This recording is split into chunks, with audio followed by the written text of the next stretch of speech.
A very good evening to all our viewers. Welcome to Nepal Elections Special Dialogue on NTV World. I'm Shivani Thapa Bosniath with you. As election results continue to come in from across Nepal, the early trends are already suggesting a political moment that could reshape the country's parliamentary landscape. A relatively new political force appears to be performing very strongly, in fact, more than expected, in many of the directly elected constituencies of the House of Representatives. But while election day or the immediate election aftermath often focuses on numbers and victories, the deeper questions begin only after the votes are counted. How does a constitutional system absorb a sudden political shift like this? Was a scenario or such a scenario anticipated by the architects of Nepal's constitutional framework? And perhaps most importantly, what happens next? Nepal's lower house has 275 seats in total, with 165 elected directly and 110 through the proportional representation.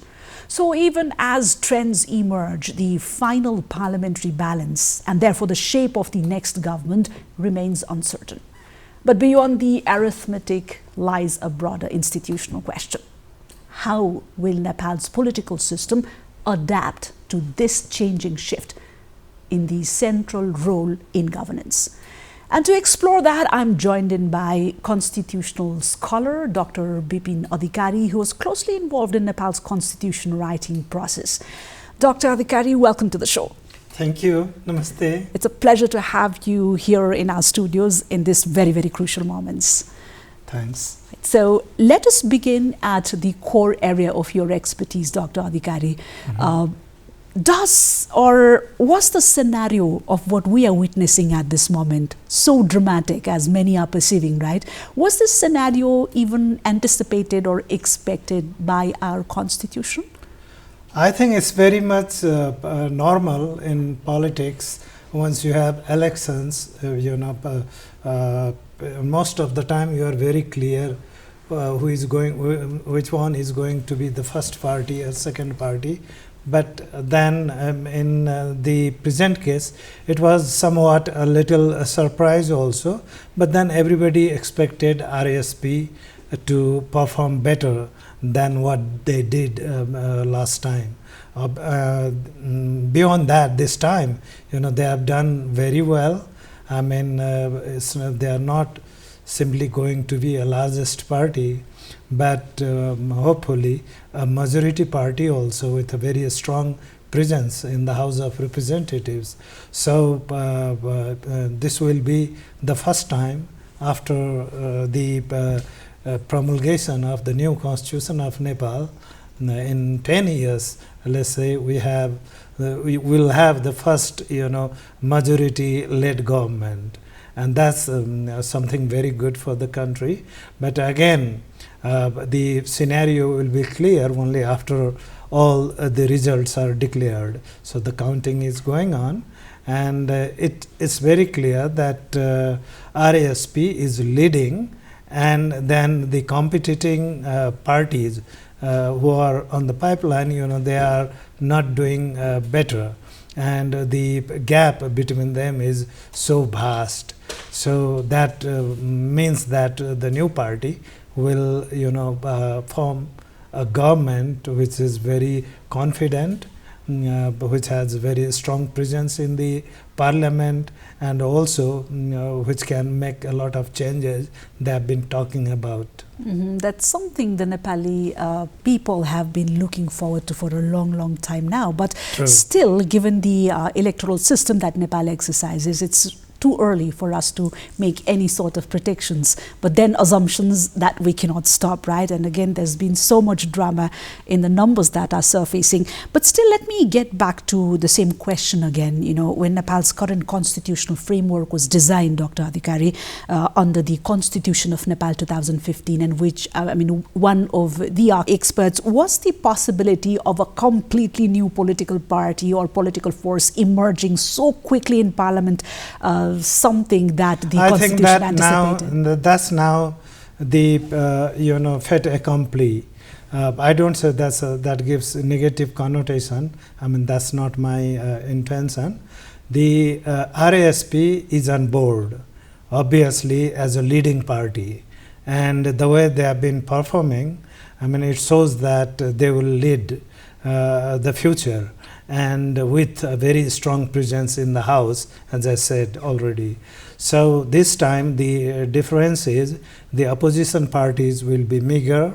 There will be very limited number of parties in the parliament, and most of the parties are, at present they are fighting their existence in the polling center.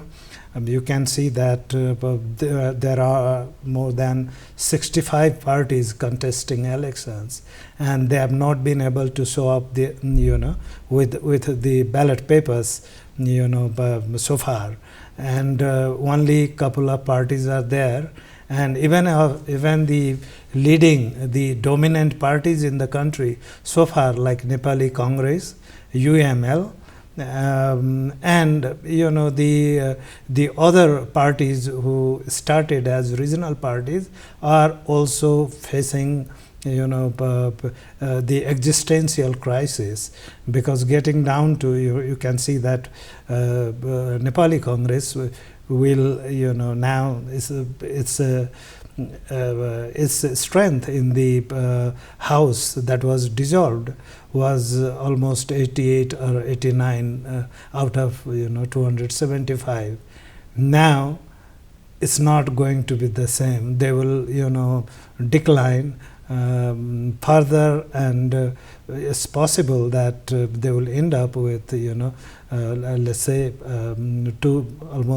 let's say 24-25 seats, and it's said to be declared, but then they are not performing. So the opposition will be a weak opposition with a very strong heavyweight ruling party, and that means the parliamentary system, especially its internal check and balance, will suffer with that changed context, and that's very much going to happen very soon. And it's just 10 years or a little more that the constitution was promulgated, right? So yes, I mean, like, was this anticipated, or did the constitution anticipated a little gradual change in these sort of I think equations? the formation of government, as far as the constitution is concerned, it only has the provisions for how in a given scenario the government will be formed, and this type of eventuality is always there in the constitution, so it's not unpredictable. So what is now the change in the scenario is that a single party is coming up as a dominant party in the parliament, and many of us here, they used to remark that it's not possible to form a majority government in Nepal anymore because of the proportional electoral system, and now it has proved wrong, that even within the proportional system, strong majority party could lead the government. So if there are alternatives, people are ready to vote for. So the constitutional provisions are there. I don't think there is any stress on these provisions. Nepal's parliamentary system combines both the direct elections and the PR representation as well. So we still have to wait a little more to see a clearer picture of how the equations emerge, right? From a constitutional design perspective, Dr. Adhikari, what role does this proportional representation meant to play in moments like this? Like, is the system designed to moderate sudden electoral swings like the ones that we're experiencing? I think it was like it was not a swing. In fact, the dominant political forces in the country had a problem to read, what is written on the wall. They have been failing because there was, a strong hue and cry that the government has not been able to ensure good governance. The rising corruption had been an issue always, and the selective enforcement of rule of law had been clearly an issue for many years.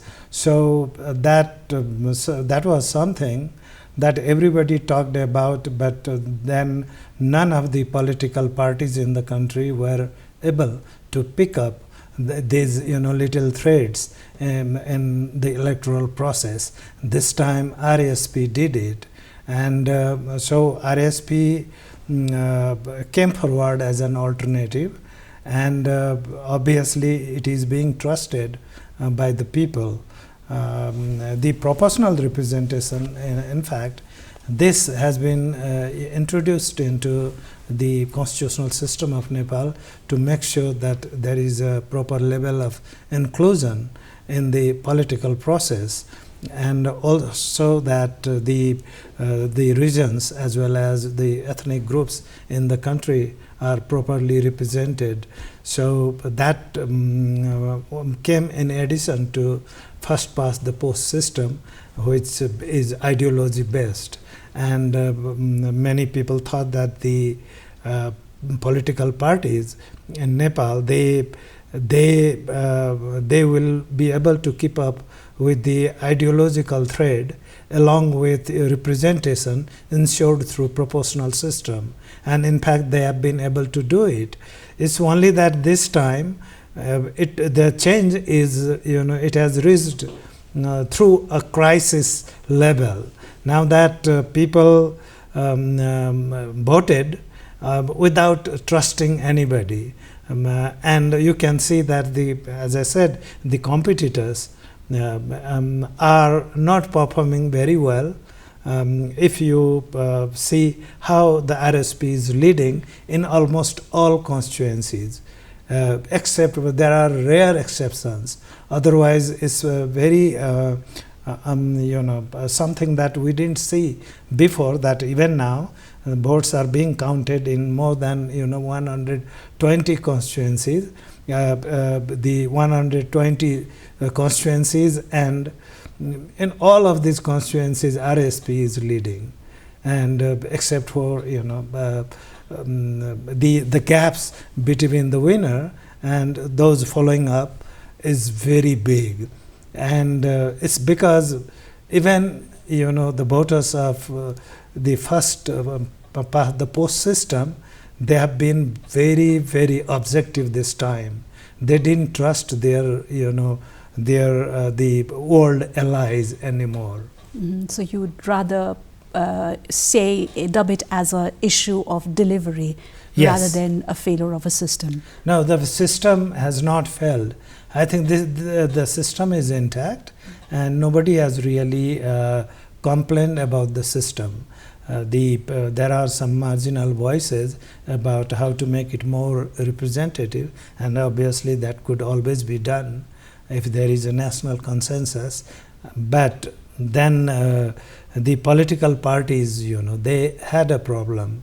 So despite the clear constitutional position about inclusion, proportional inclusion, and many voices of change, the provisions of change, these were not implemented so well, and the problem started with the political parties as public institutions, and now there is a change. So the driver will be replaced this time. Right. So if the current trend holds, just let's shift our focus to the emerging figures from the Election Commission at the moment.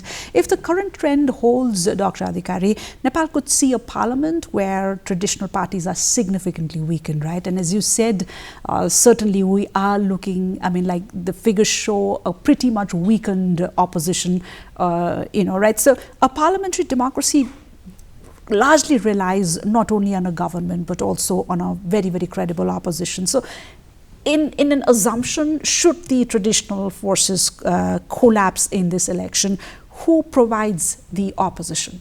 The opposition will still be there. It's only that it will not be as strong as before. In fact, during the last two general elections, we had very clear opposition parties within the parliament, but then they were very ambitious. In fact, the coalitions that were manufactured during the last 20 years, I think they were not strictly on the basis of democratic principles. So despite the fact that some political parties clearly had the popular mandate in their favor, some weaker parties, the opposition groups who should have been in the opposition, they were leading the government because they tried to, some way manage the mathematics in the and some way come out with the majority, but leaving the fact that elections are held in order to see who has popular mandate, and forces with popular mandate were forced to be in the opposition. For example, you see Nepali Congress was the largest party in the bygone parliament, but then it was not leading the show simply because of certain political interest, and it was like in the coalition it was a marginal partner and the government was led by UML, and that happened because the principle of democracy were not very much into play in this dynamics of relationship.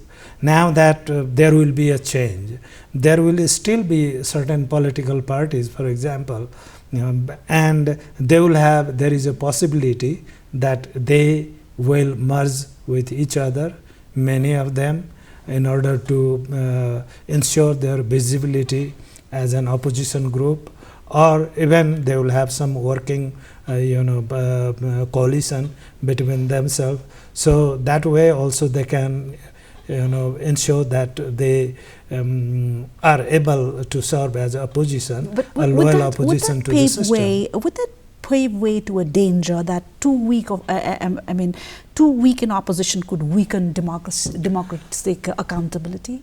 I think opposition is very much needed, and it has to be a strong opposition. But in modern world, it's not the opposition in parliament which matters.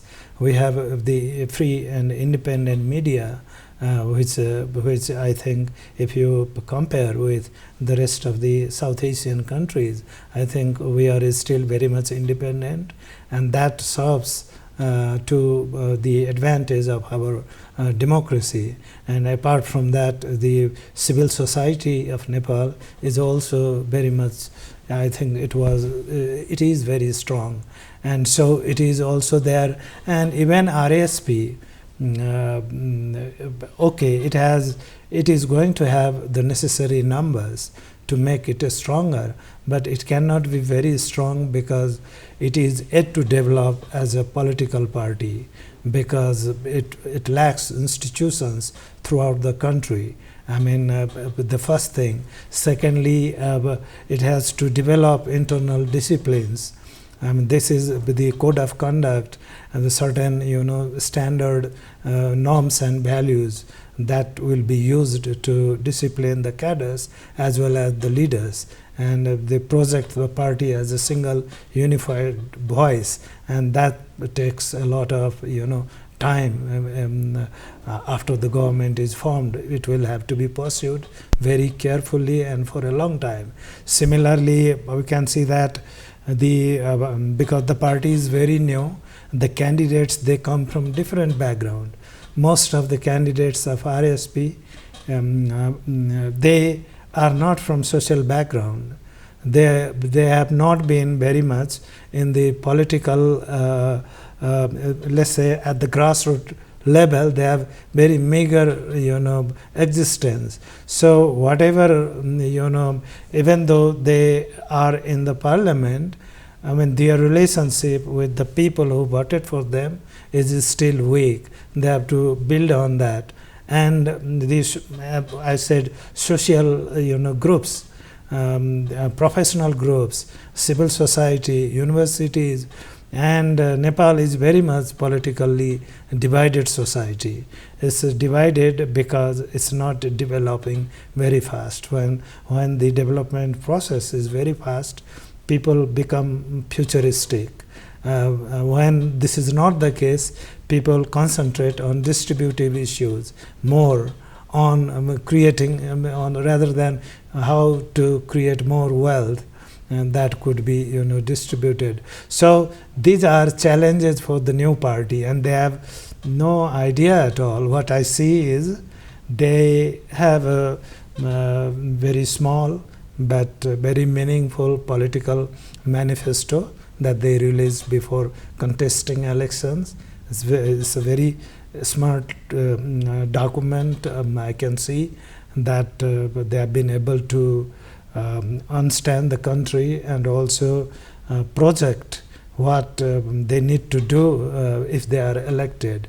So this is a time to work on that. But building on that will take many years. So, and some of the challenges are very difficult challenges. So they have committed, for example, that they will implement the recommendation of Janji Commission, which is yet to submit its report to the government.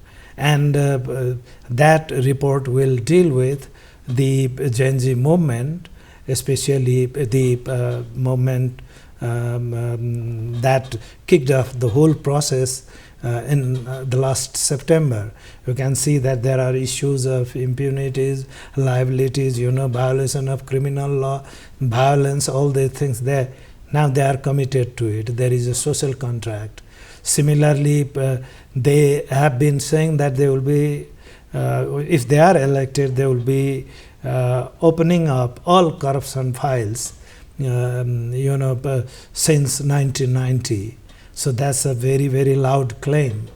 You have to see whether legally it is possible, because criminal laws have the concept of limitations, and the institution of any case has to go through certain procedural requirements. So these are challenges that they have to manage in due course. Exactly, Dr. Adhikari, because what the Nepali people are sending into the parliament is a lot of hope, dreams, promises, frustration and aspirations. Yes. But the real test begins after the euphoria settles down, right? So after all the arithmetic settles down.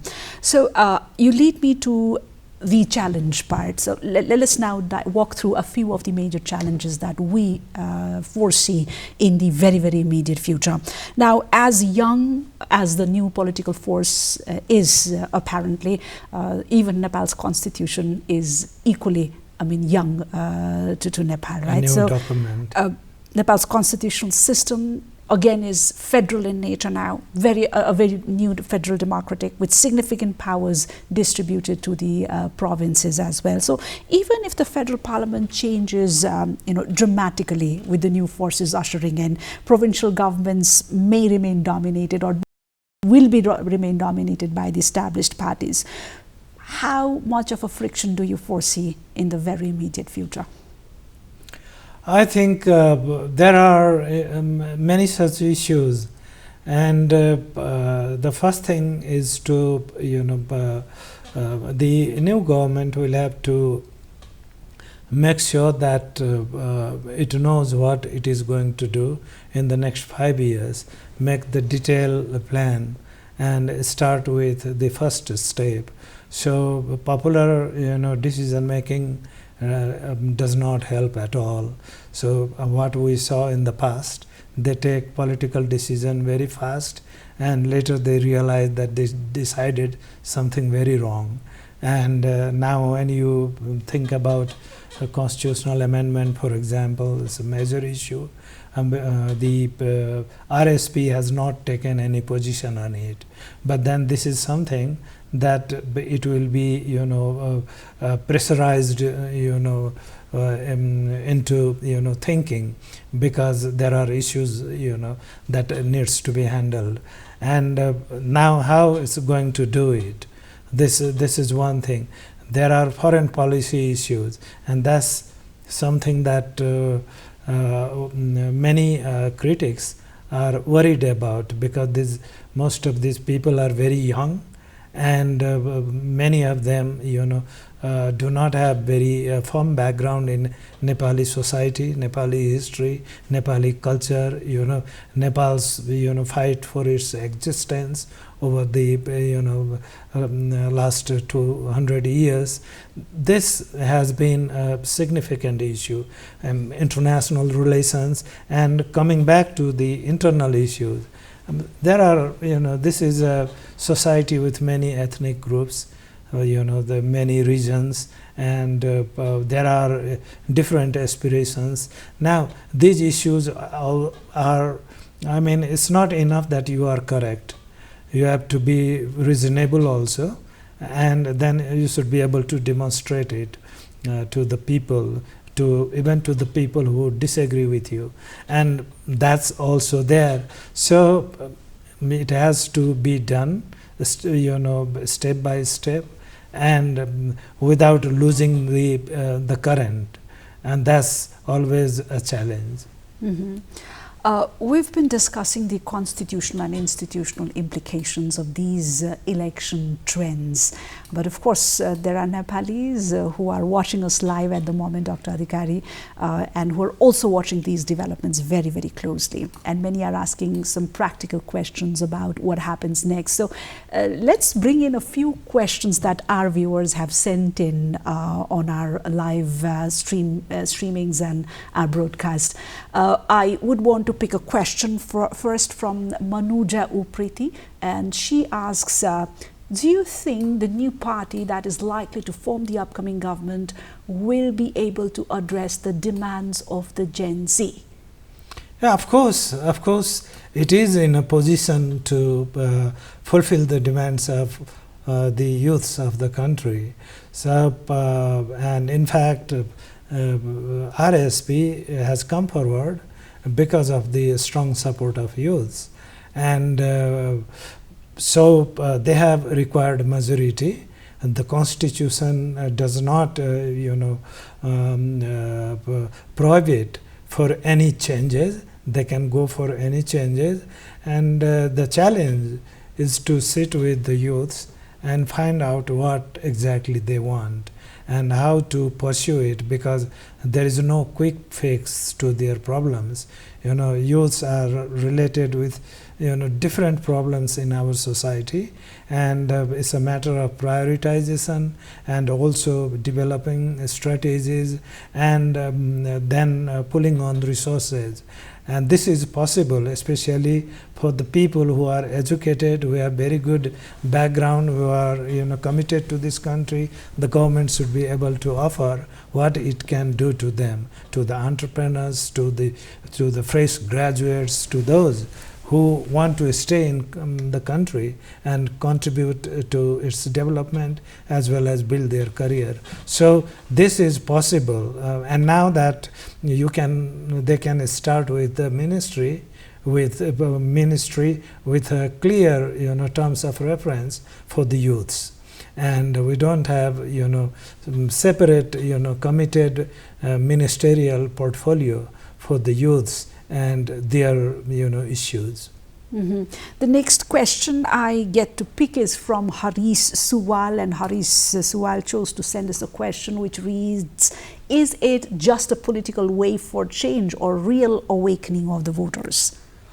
I think this is a very calculated question, I can see. I would say this is a mix of both these situations, expectations, and obviously people who voted, they voted for good, and then there was a big wave. You see, the parties, the political parties who ruled the country so far, let's say for the last 35 years or so, they were very strong parties. Now at once they all are on the margins. That means that there was something seriously wrong on their part. Now those who are saying that they have the solution to the problems of this society, they should be able to deliver, and nothing will help if the delivery, that means good governance aspect of the the new government is weak. So I would say that we have to offer solutions on both these parts. Some really interesting questions coming in, Dr. Adhikari. We have one from Janardhan Baral, who asks, the voters' turnout suggested otherwise of the general excitement. How do you see the significant drop in the voters' turnout at polling stations? I think there are, I think in Nepal, this was not a right timing for the general elections. We need to understand, but it was a constitutional compulsion. We cannot, hold up election for an indefinite period. Once the House is dissolved, within 6 months, the replacement must be there. So, not a good season for the election. And in the Himalayan region, obviously, even now there is a snowfall. So people who had to travel to the polling stations, they had to suffer. That must have, impacted. And also there are, it's true that many new faces turned up this time, but many old faces, they declined. They thought that what's the use of voting again and again? It does not, bring any change to our situation. So that mentality must also have some way affected the decision making. And also that 60% is not bad. If we go by international average, that's still very important, I think. We talk about legitimacy of the election only when the system has not offered opportunities to the people to go to the polling stations. There are structural disadvantages created, but we don't have that scenario anymore. So the 60% turnout is not bad. I would say if we are able to maintain it, I think we still can have a legitimate government politically. Constitutionally, it is already legitimate. There's one more question coming in. I'm not sure if this is quite relevant to the context or the topic that we are discussing, but still I would want to take this question. There's no name, it's an anonymous question. It says, why cannot we implement out of constituency voting and abroad voting? I'm sure there were so many people who wanted to vote but were refrained from their voting rights owing to all these infrastructural and policy hurdles. So the question is why, and is there a special protocol for voting from outside the country?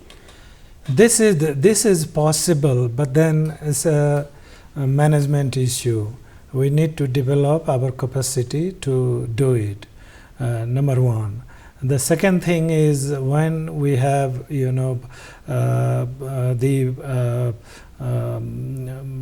polling stations organized outside the country, the political power of the government will get limited, because it's not just about casting the vote, it's about exercising political freedoms. And then no foreign country will allow our people to exercise political freedoms in their country in order to effect our to take part in our voting system, the casting vote here. So and the technology aspect is very important, and you can see that we have not been able to do some little technological changes even in Nepal. And so when doing it internationally, we need a lot of strong the support from the technical team which the Election Commission is not capable of at present. But then my point of view was we could have started piloting it from 1 or 2 countries. And then based on our experience this time, we could have gradually, further, develop our strategy. But that didn't happen at all.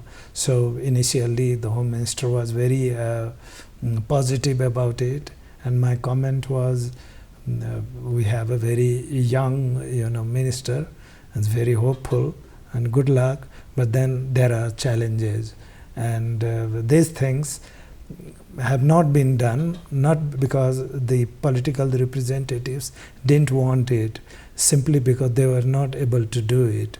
And not just for the sake of, because of the resources, but also because of capacity and basically technical capacity.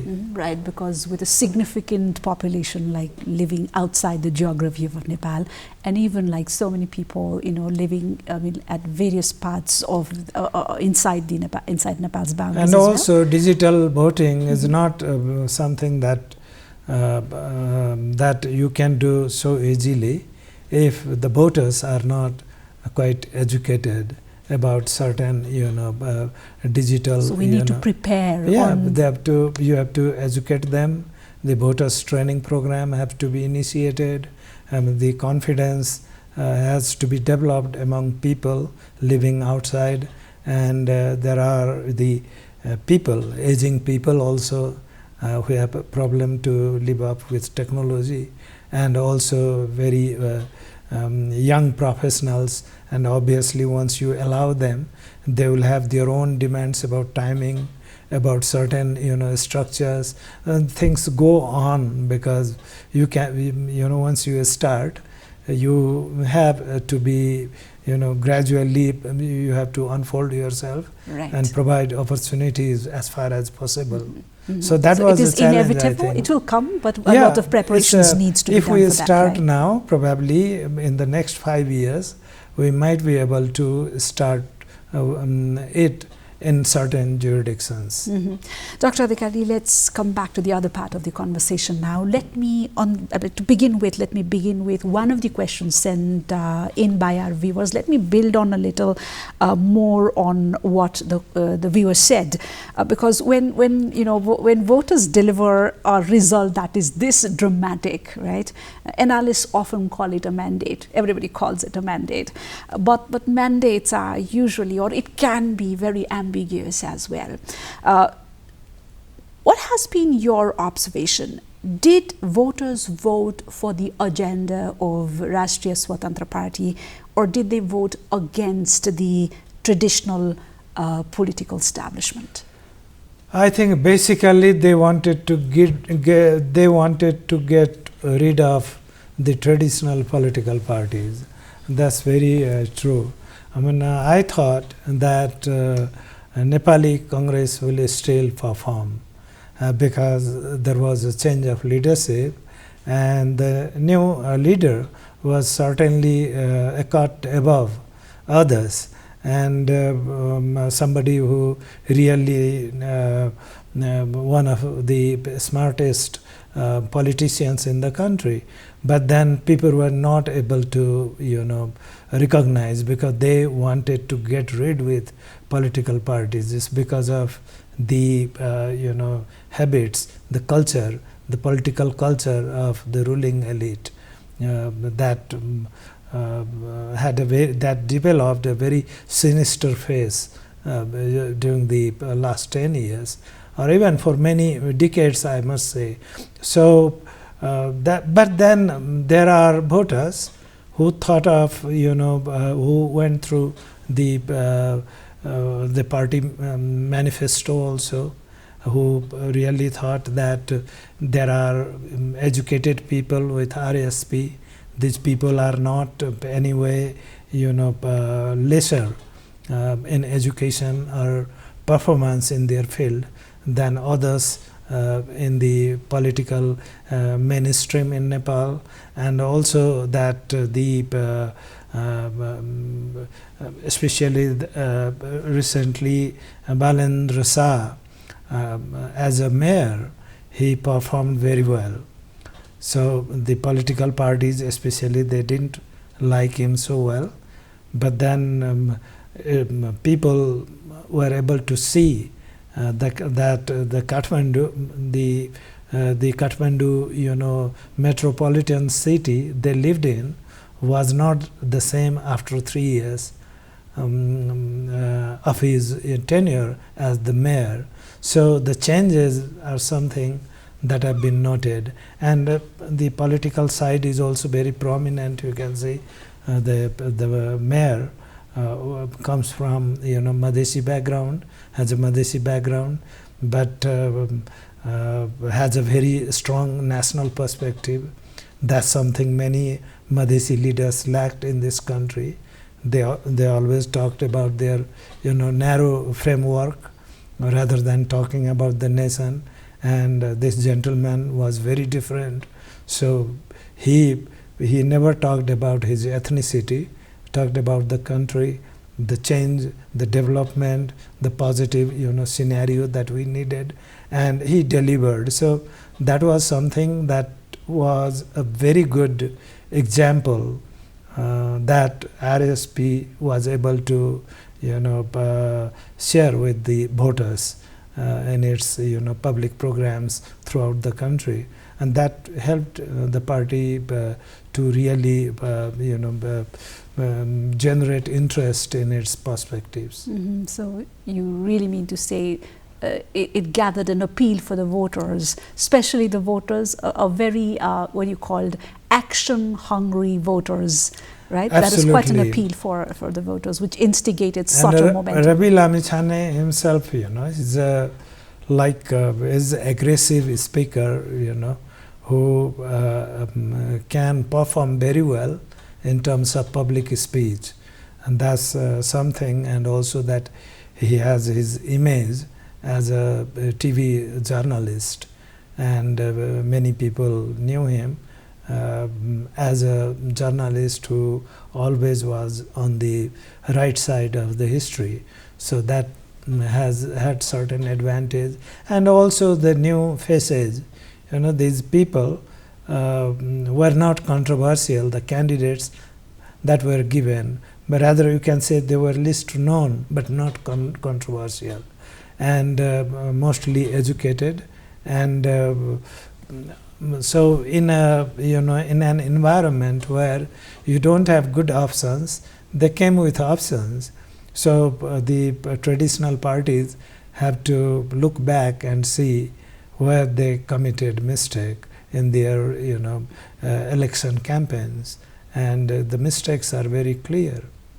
And even for the new force, Dr. Adhikari, because around the world we've seen movements rise very, very quickly, especially during periods of public frustration, right? But governing requires some really strong administrative capacity, policy frameworks, and institutional coordination, which you already stated the new party or the new force is still gathering and building on. So from your perspective, what would be the most immediate institutional challenge for any new government that emerges from this election? I think the party will obviously it will be overwhelmed by expectations from the voters, and also we have a concept of quickly talking about 100 days and accomplishment within this period. It's rubbish. I don't believe in it. But then this is how Nepali voters think. This issue is also there. But then once the government is formed, the government will have to do what they have promised. Very small things to bring in changes which are very significant in the country. You have to first of all stop politicization of bureaucracy, stop it outright. And once the bureaucracy comes back to normal, it has enormous talent, a lot of capacity, the historical knowledge, and there are institutions and practices that are enough to sustain our governance system. So the second thing is political appointments. Stop appointing people who are politically biased.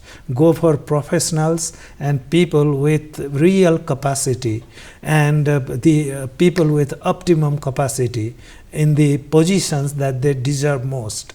And once the three things are done together, I think the whole scenario will change. This is a country with abundance of resources. We don't suffer from lack of resources. The money is not an issue.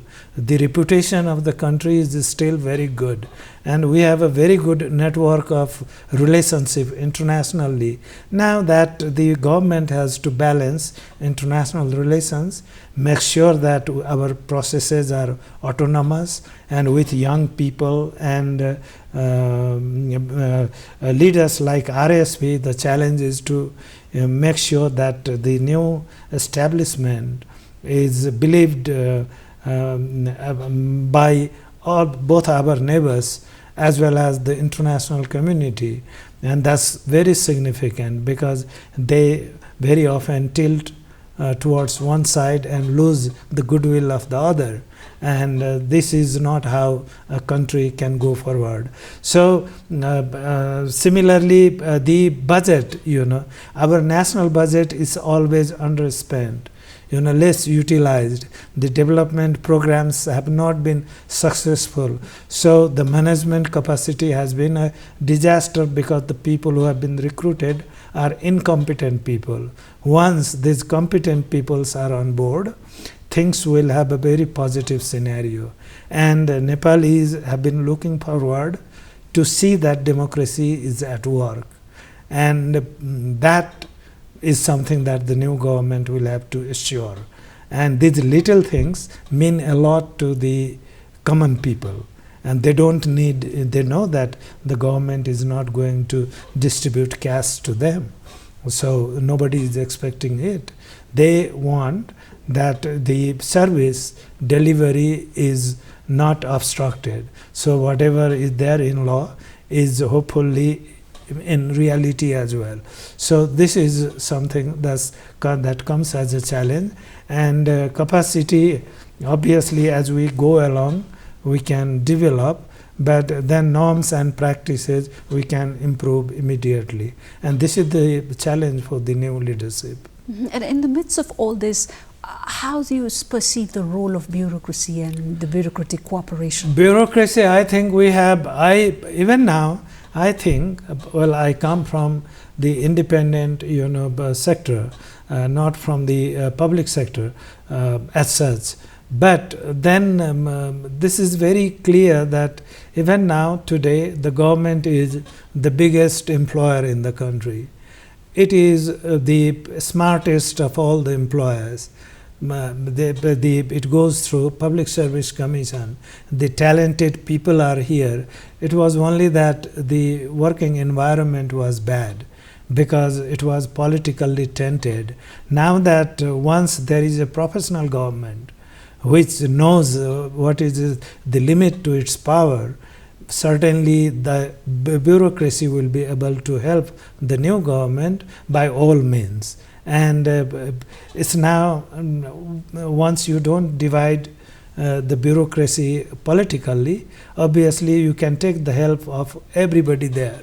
And we have very eminent people there, very trained, people with expertise. And I said even now we have the best lawyers in the bureaucracy, best accountants are there in the bureaucracy.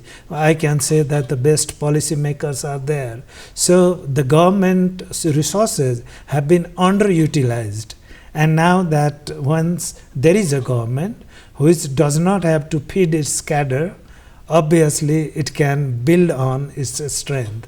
And I think if there is they take the due course, these things will eventually come, the alignment will gradually be developed.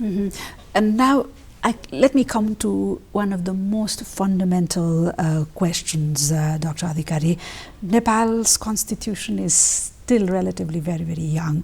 And if a relatively new party, suddenly dominates the House of Representatives, does that suggest the system is working?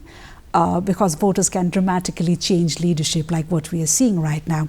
Or does it suggest the system hasn't been delivering, prompting voters to seek an entirely new political force, right? So does this election reopen the debate about constitutional reform?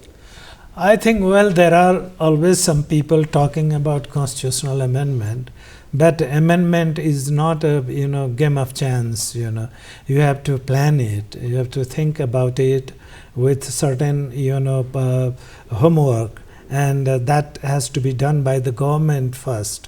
The government has to study where does it want changes, and once it is clear about its proposal, it can then go to public platforms. Obviously, it can come out with a green paper and then start discussing it at popular level. So that has not happened in Nepal. And if you believe me, you see, I saw at present we don't have any anti-constitutional voice in Nepal. If people are talking about it against the constitution, they are in their drawing rooms, not in the public forums. You can see even Biplav, the only left out politician who didn't endorse this constitution, was also seen voting this time. Okay, so you can see we don't have anti-constitutional voice. Many Madhesis, many Janjatis, many deprived people, they want to see that this constitution is implemented according to its own standards. So whatever is being offered is not being actualized, is not being operationalized.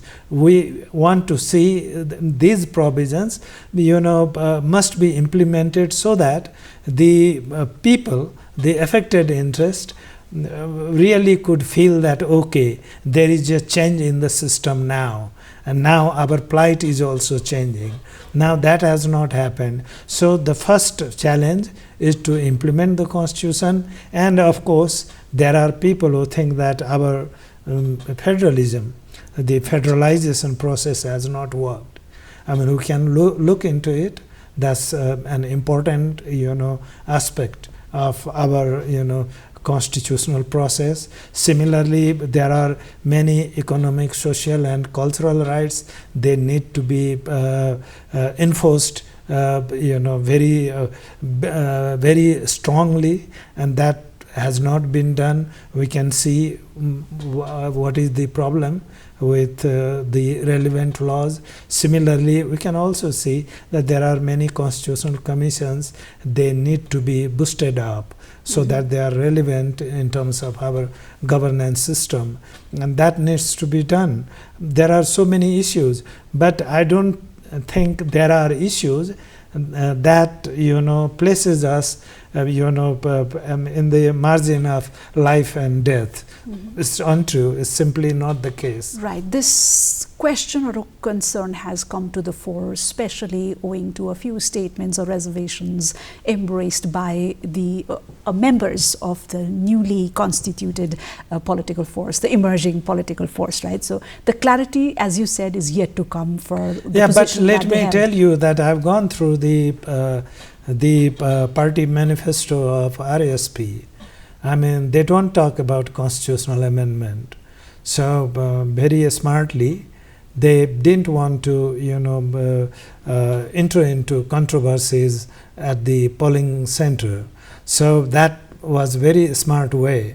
And now that they are, once they start leading the government, they can obviously, as constitute a task force on constitutional amendment. And in fact, the present government has already signed, an understanding with the Gen Z representatives about, organizing the constituting a task force in order to reform the constitution. So it's a commitment of the government already. So the new government can work on it, but it's a slow process. You don't have to go for high jump, no need. This is a process that has to go stepwise, and don't create bumps before you start. Right. So that is possible. Right. Should a scenario or a situation like this arise, Dr. Adhikari, is Nepal ready for a constitutional amendment, or let me rephrase it, or would reopening that debate risk destabilizing the political system again? I think now the government, the new government, will be a strong government, at least in terms of ballot papers. It had that capacity to bring to introduce its concept about changes in the constitution. So it can talk about it because it has the control system at work now. It doesn't rely on coalition anymore. So if it feels it has to go ahead, it can start with a moderate planning. But then I think it can, the challenge is to implement the constitution so that we really know what exactly are its problem.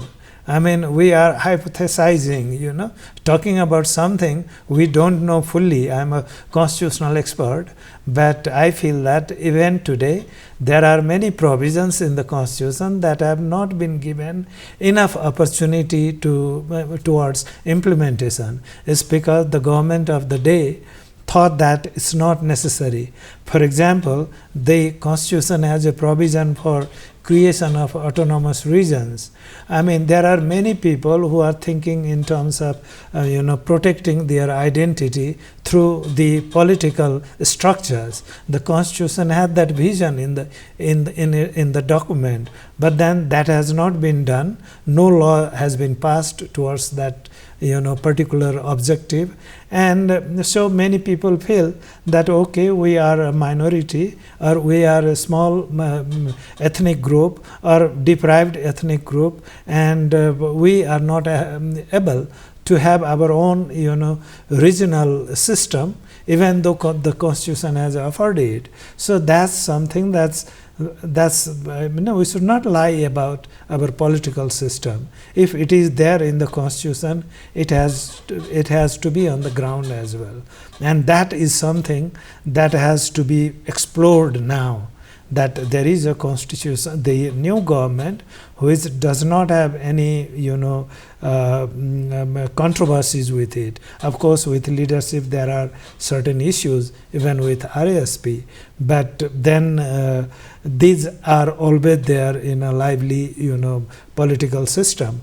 But once the government is instituted, it can go through all these constitutional provisions and make sure that they are implemented to know what are the reforms actually needed, so that we can do the job better.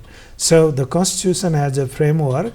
So there we talk about constitutional change so much. This is not necessary. This Constitution can be used for present purpose even without amendment if there are right set of people able to implement it. So this is what we have to think. Thank you, Dr. Adhikari. Thank you so much for coming over and sharing your very insightful thoughts. My pleasure. Right. The election results suggest that Nepal may be entering a new phase in its democratic journey. A new political force appears to have captured the aspirations of voters who have grown impatient with instability and political stagnation. But elections are only the opening chapter, And Nepal's political system is shaped by institutions, federal structures, and the constitutional framework established under the Constitution of Nepal 2015. Those institutions move more slowly than electoral waves. So the real question now is whether this moment of political change can translate into something more durable, stable, governance and institutional reform and renewed public trust. And that was a discourse that we held with our constitutional expert. And that's it from this special dialogue program. We'll continue to bring in you more aspects of the Nepal elections 2026 in our programs that will follow in the following days. Until then, from the entire team, goodbye.